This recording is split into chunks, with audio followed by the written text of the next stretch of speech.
अहम खबर भी हमारे पास आ रही है और अब बात भारत और कनाडा के बीच राजनयिक संबंधों में आई तल्खी की। भारत ने कनाडा के 6 डिप्लोमेट्स को 19 अक्टूबर तक भारत छोड़ने को कहा है। वहीं कनाडा ने भी भारत के 6 डिप्लोमेट्स को देश छोड़ने को कहा है। डिप्लोमेटिक संबंधों में आए तनाव से आपसी रिश्तों पर क्या असर पड़ेगा, क्या ट्रेड भी प्रभावित होगा? पूरी खबर के साथ मेरी सहयोगी सुमिता करीर जुड़ चुकी हैं। सुमिता, जरा बताएं कि आखिर ये जो टेंशन नजर आ रही है, इसके प्रभाव क्या कुछ नजर आने वाले हैं? इंडिया और कनाडा के बीच में डिप्लोमेटिक टेंशंस जो है वो रुकने का नाम ही नहीं ले रही हैं और उन्होंने एक नया रुख ले लिया है। काफ़ी एस्केलेट हो गई हैं पिछले कुछ घंटे में। दोनों साइड्स ने एटलीस्ट 6 डिप्लोमेट्स दोनों साइड्स ने एक्सपेल कर दिए हैं, उनको जाने के लिए बोल दिया है। और ये हुआ जब कैनेडियन साइड के रिमार्क्स आए, जब उन्होंने इंडियन डिप्लोमेट्स जो कनाडा में है उनको पर्सन्स ऑफ इंटरेस्ट की कैटेगरी में बोला गया। उसके बाद इंडिया ने वो एलिगेशन सिरे से खारिज करी। मैं उन एलिगेशंस पे आऊंगी, बट अभी जो रीसेंट हमारे पास अपडेट है वो ये है कि जस्टिन ट्रूडो ने उसके बाद एक प्रेस कॉन्फ्रेंस भी रखी। ये जब डिप्लोमेट्स एक्सपेल कर दिए थे, इंडिया ने जब अपना वो स्टेटमेंट इशू किया, उसके बाद जस्टिन ट्रूडो ने एक प्रेस कॉन्फ्रेंस रखी, एक प्रेस नोट भी जारी किया है जहां पे उन्होंने अपने डिसीजंस को जस्टिफाई करते हुए ये बोला, और मैं उनको बताती हूँ कि इंडियन गवर्नमेंट को कोर्सिव बिहेवियर और थ्रेटनिंग एक्ट्स ऑफ वायलेंस से अक्यूज किया। इनफैक्ट जस्टिन ट्रूडो ने कैनेडियन पुलिस की एक इन्वेस्टिगेशन को भी कोट करते हुए बोला, और मैं उनको कोट कर रही हूँ कि agents of the government of India have engaged and continue to engage in activities that pose a significant threat to public safety.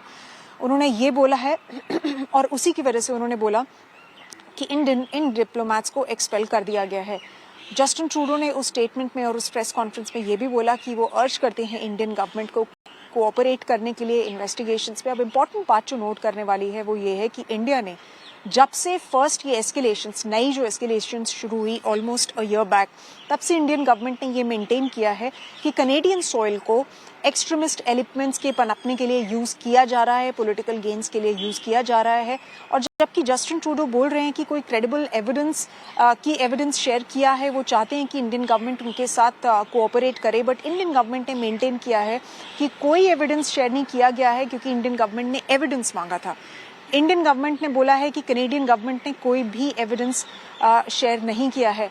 और ये जो पूरा इशू है ये ऑलमोस्ट 1 साल पहले हुआ था। 1 साल पहले जब जस्टिन ट्रूडो ने बोला कि उनके कैनेडियन नेशनल हरदीप सिंह निज्जर, जिसको इंडिया एक सेपरेटिस्ट लीडर मानता है, उसकी किलिंग में कुछ इंडियन इंटेलिजेंस एजेंसी ऑफिशियल्स का हाथ था। उसके बाद इंडिया ने उन एलिगेशंस को सिरे से खारिज कर दिया। तो इंडिया के जो मेन कंटेंशंस, मेन इश्यूज क्या हैं कनाडा के साथ, और जो कल की स्टेटमेंट में भी आए, उनके ऊपर एक नजर मार लेते हैं। इंडिया ने जस्टिन ट्रूडो की एलिगेशंस को प्रिपोस्टरस माना है। उन्होंने बोला है कि इंडिया को मलाइन किया जा रहा है, स्मीयर किया जा रहा है फॉर पॉलिटिकल गेन्स। उन्होंने ये भी बोला है कि ट्रूडो गवर्नमेंट ने स्पेस दी हुई है वायलेंट एक्सट्रीमिस्ट को, और India reserves the right to take further steps and further actions. तो ये जो एक अनप्रेसिडेंटेड एस्केलेशन हुआ है इंडिया कनाडा के रिलेशंस में, ये पहले इतना देखने को नहीं मिलता था, बट जस्ट कुछ ही घंटों में डिप्लोमेट्स को एक्सपेल कर दिया गया, स्टेटमेंट्स इशू हुई, और जस्टिन ट्रूडो खुद एक स्पेशल प्रेस कॉन्फ्रेंस कर रहे हैं इस मैटर पे। रिलेशंस जो हैं बोथ कंट्रीज के बीच में एक ऑल टाइम लो पे है, बट अब ये देखना होगा कि क्या सैंक्शंस भी आएंगे, इकोनॉमिक फॉल आउट क्या होगा इन डिप्लोमेटिक टाइज के वर्सन होने का। शुक्रिया करेंगे सुमिता। तो भारत और कनाडा के जो संबंध हैं वो ताज़ा घटनाक्रम की वजह से इस वक्त बहुत ही संवेदनशील दौर से गुजर रहे हैं।